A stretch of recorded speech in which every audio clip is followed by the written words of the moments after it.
특검을 거부하는 자가 범인이라고 그렇게 수없이 주장하더니 이제는 왜 특검을 거부합니까? 본인이 범인임을 자백하는 것입니까?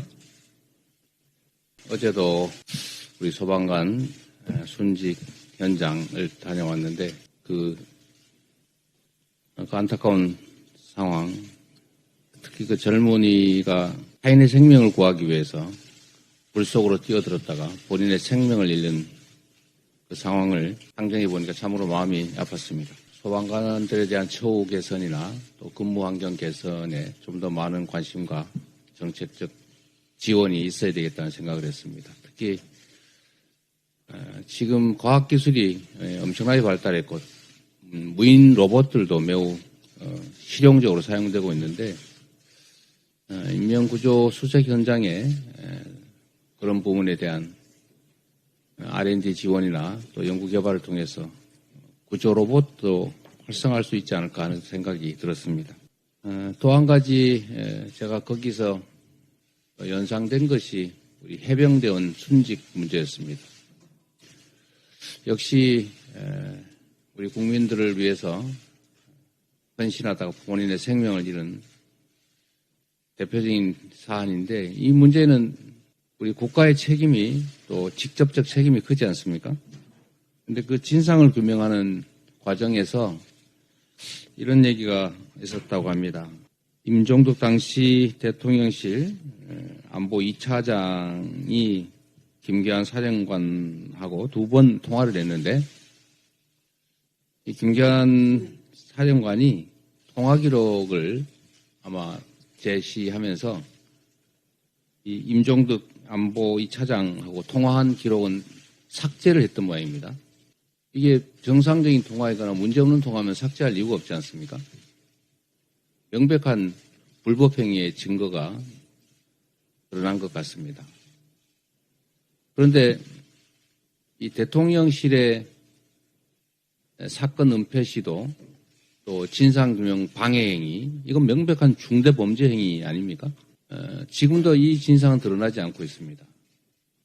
대통령실이 나서서 이 억울한 해병의 죽음 그 진상규명을 방해했다는 것 이게 사실이라면 이거 결코 용서할 수 없는 일 아니겠습니까? 그런데 국정조사도 지금 하지 않고 있습니다. 끝까지 계속 거부하고 있습니다. 뭘 숨기려는 것입니까? 범죄 행위를 자인하는 것입니까? 특검을 거부하는 것도 마찬가지입니다. 특검을 거부하는 자가 범인이라고 그렇게 수없이 주장하더니 이제는 왜 특검을 거부합니까? 본인이 범인임을 자백하는 것입니까? 해병대 순직 사건 그리고 해병대 순직 사건 조사에 대한 방해행위, 은폐행위에 대해서 즉각적인 국정조사에 임하기 바랍니다. 요즘 정부 여당의 행태가 도저히 이해할 수 없습니다. 이게 정상적인 국정을 운영하는 세력인지 도저히 이해할 수가 없는데 지금 준비는 안 됐을 것 같고 그래요? 그거 한번 잠깐 보여드리겠습니다. 저도 한번 너무 어이가 없어서 한번 보여드리려고 합니다. 말씀을 좀 드리면 우리 정치인들은 또 정치 집단들은 국민으로부터 권력을 위임받기 위해서 권한을 위임해 주시면 이런 일을 하겠습니다. 이렇게 약속을 합니다. 그걸 공약이라고 합니다.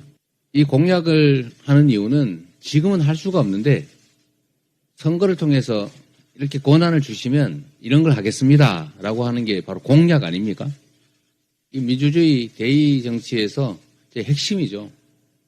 그런데 만약에 이런 게 있었다면 어떻겠습니까?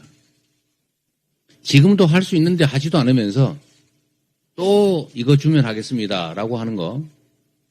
이거 보통 사기꾼이 하는 일 아닙니까? 지금 할 수 있는데 뭘 자꾸 뭘 해주면 한다고 요구를 합니까? 한번 보십시오. 지금 저희가 예금자 보호를 5천만 원인데 1억으로 올리자. 이거 작년에 저희가 제안했던 겁니다. 미납통신비도 깎아주자. 이거 작년에 저희가 주장했던 겁니다. 그리고 신용대사면 해주자. 이거 작년에 저희가 이미 얘기했던 겁니다. 지금 하면 됩니다.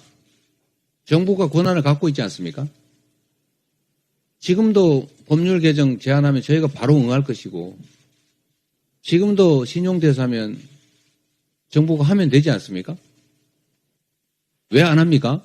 지금도 할 수 있는데 하지도 않으면서 총선에서 표를 주면 그때 하겠습니다. 이렇게 말하는데, 지금 집행 권한을 가지고 할 수 있는데도 안 하는 정부 여당이 총선에서 표를 주면 그때는 하겠습니까? 이거 말고도 수없이 많습니다. 심지어 자신들이 대선 때 약속했던 거, 지난 총선 때 약속했던 거, 다시 반복해서 또 공약하는 거 앞으로 수없이 나올 겁니다.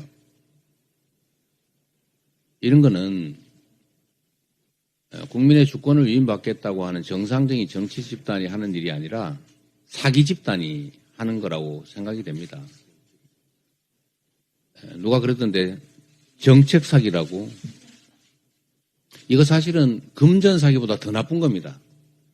돈을 거짓말을 해서 타인의 돈을 뺏는 것, 이걸 사기라고 하는데, 거짓말을 해서 국민의 주권을 뺏는 것, 이거 더 큰 잘못 아니겠습니까? 정치를 이런 식으로 하면 안 됩니다. 그리고 국정을 담당하는 정부 여당은 자신들이 국정을 주도하고 일을 하면서 할 수 있는 걸 하고, 야당이 못하게 하면 설득하고 타협하고 이래야지. 지금 정부 여당 하는 일 보면 야당 흉보는 게 그냥 일입니다. 무슨 정부 여당이 이렇게 야당 헐뜯는 거 보셨습니까? 야당이 정부 여당 헐뜯었습니까? 이런 식으로 국정을 운영을 하면 나라가 제대로 될 수가 없습니다. 경제가 나빠지고 평화가 위기에 빠지고 민주주의가 훼손되고 민생이 나빠지는 것 다 이런 태도 때문입니다. 대체 관심을 어디에 갔는지 매우 궁금하다는 말씀드리고, 그런 중에 하나의 또 사례로 이 말씀만 드리고 마치겠습니다. 임기 시작 5개월 만에 나경원 저출산 고령사회위원회 부위원장 임명하더니 이번에 용산 당무 개입시키면서 석 달 만에 그만두지 않았습니까? 그런데 이번에 또 후임자가 아직 임기가 절반이나 남았는데 또 그만둔다고 합니다. 여당 공약개발본부장으로 영입을 했다고 합니다. 이 저출산 문제가 얼마나 심각한데 저출산에 대한 대책을 매우 심각하다면서 공약을 내면서 저출산을 맡는 정책 책임자는 이렇게 마구 바꿔치웁니다. 실제로 저출산 문제, 저출생 문제에 대해서 관심이 있습니까? 관심이 없기 때문에 이러는 것입니다.